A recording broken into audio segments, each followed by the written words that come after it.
In this chapter, we talk about the experiment of the Lean Startup. The Lean Startup methodology reconciles a startup efforts as experiments that test its strategy to see which parts are brilliant and which are crazy. A true experiment follows the scientific method, and it begins with a clear hypothesis that makes predictions. Just as scientific experimentation is informed by theory and by the startup vision. The goal of every startup experiment is to discover how to build a sustainable business around that vision. All the big companies start small. They start by running an experiment like Nick Swinmurn. His hypothesis was that customers were ready and willing to buy shoes online, and for that the company learned much more. It had more accurate data about the customer demand.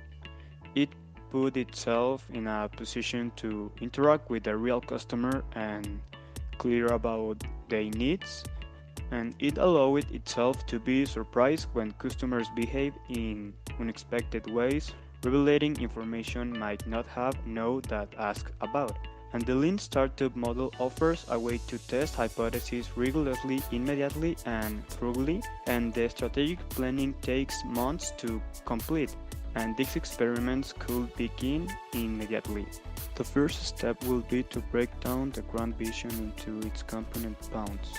The two most important assumptions entrepreneurs make are what I call the value hypothesis and the ground hypothesis. The value hypothesis tests whether a product or service really delivers value to customers once they are using it.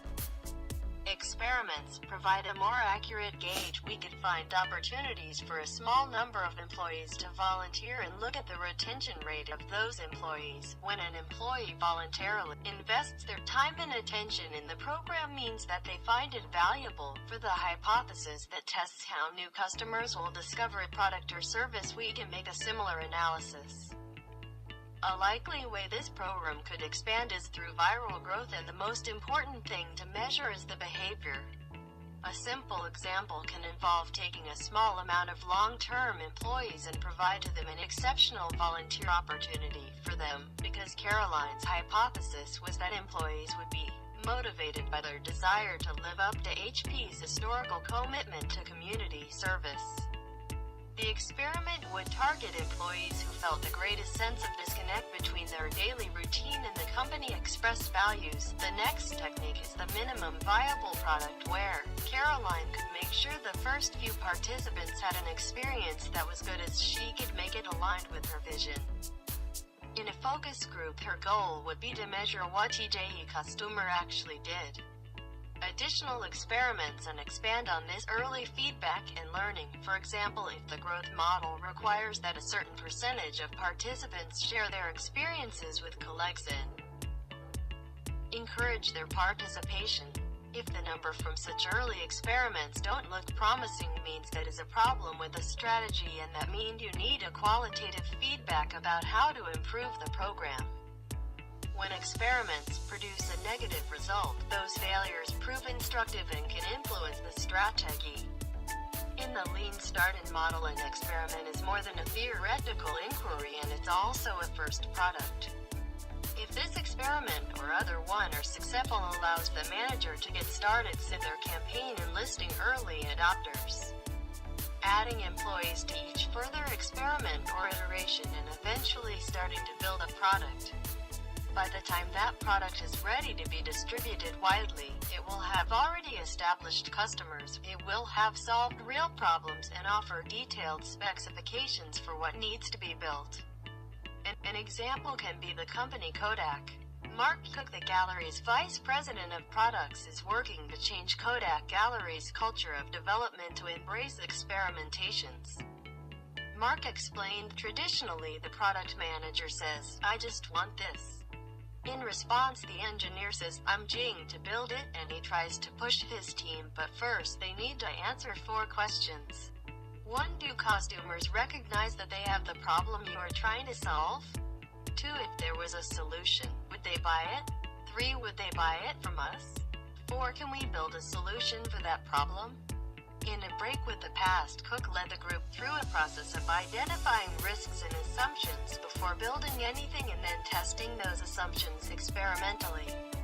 There were two main hypotheses underlying the proposed event. One, the team assumed that customers would want to create the albums in the first place. Two, it assumed that event participants would upload photos to event albums created by friends or colleagues. The Kodak Gallery team built a simple prototype of event album. Even at that early stage, allowing customers to use the prototype helped the team refute their hypotheses and make them feel valid. After beta launch, the team continued to learn and iterate, knowing they weren't ready to launch. Cook held of his division's general manager, explaining how iterating before beginning the marketing campaign would yield for better results. This process represented a dramatic change for Kodak Gallery. The village laundry service. In India, due to the cost of a washing machine, less than 7% of the population have one in their own home. Most people either hand wash their clothing at home or pay a dhobi to do it for them. Dhobis take the clothes to the nearest river, wash them in the river water, bang them against the rocks to get them clean, and hang them dry, which takes 2 to 7 days. The result, clothes are returned in about 10 days and are probably not that clean. Akshay Mehta had been working at Protect and Gamble Singapore for 8 years when he sensed an opportunity. He thought he could make laundry services available to people who previously could not afford. Returning to India, Akshay joined the Village Laundry Services, created by Ignosign Ventures. VLS began a series of experiments to test its business assumptions. As their first experiment, VLS mounted a customer-grade laundry machine at the back of a pickup truck parked in a street corner in Bangalore. The experiment cost less than $800 and had a simple goal of providing that people would hand their laundry and pay to have it back clean. The VLS team continued the experiment for a week, parking the truck on different street corners, digging deeper to discover all they could about their potential customers. They wanted to know how they could encourage people to come to their truck. They discovered that customers were happy to give them their laundry to clean, but were suspicious for the washing machine mounted on the back of a truck, concerned that VLS would take their laundry and run. To address that concern, VLS created a slightly more sustainable mobile cart that looked more like a kiosk. With another experiment, they also discovered that customers often wanted their clothes ironed and were willing to pay double the price to get their laundry back in 4 hours rather than 24 hours. Thanks to those experiments, VLS created an end product that was a mobile kiosk that included an energy-efficient customer-grade washing machine, a dryer, and an extra-long extension cord. The kiosk used Western detergents and was supplied daily with fresh clean water delivered by VLS. Since then, the Village Laundry Service has grown substantially with 14 locations operational in Bangalore, Mysore, and Mumbai.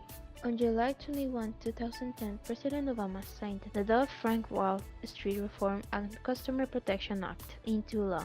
One of these landmark provisions created a new federal agency, the Customer Federal Protection Bureau.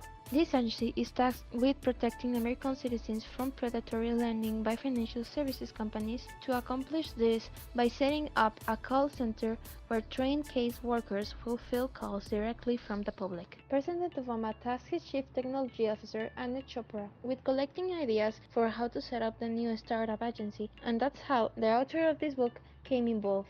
The suggestions of this author were drawn straight from the principles of this chapter. Treat the CFPB as an experiment.